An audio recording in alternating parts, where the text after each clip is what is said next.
앞서 이 시간을 통해 운전면허가 취소된 상습 음주운전자에게 아무런 검증 없이 면허를 쉽게 다시 내주는 실태 보도해드렸는데요. 경찰청은 최근 이 같은 문제를 개선하기 위한 연구 용역을 마무리하고 관련 법 개정에 착수했습니다.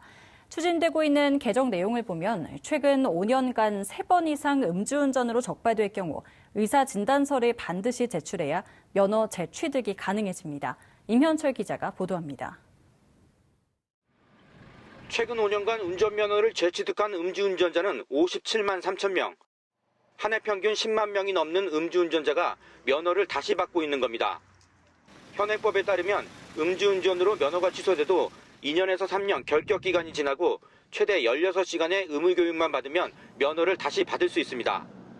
음주운전 상습성에 대한 어떠한 검증도 없이 일반 신규 면허 취득 때와 동일한 절차가 적용됩니다. 미국과 영국은 상습 음주운전자의 경우 면허 취소 기간이 지나도 의학적 평가를 통해 위험 운전자로 분류되면 면허를 재취득할 수 없습니다. 독일의 경우에는 그 음주운전으로 면허가 취소된 경우에는 의학적 평가를 받아야 합니다. 보통 응시자의 한 35% 정도가 이 평가에서 떨어집니다. 우리 경우에도 음주운전 재범률이 지속적으로 높은 수준에서 지금 발생하고 있기 때문에 그 면허 취득 단계에서의 의학적 평가를 도입하는 부분은 충분히 검토할 만하다고 봅니다. 경찰청이 의뢰하고 도로교통공단이 수행한 연구 용역 최종 보고서입니다.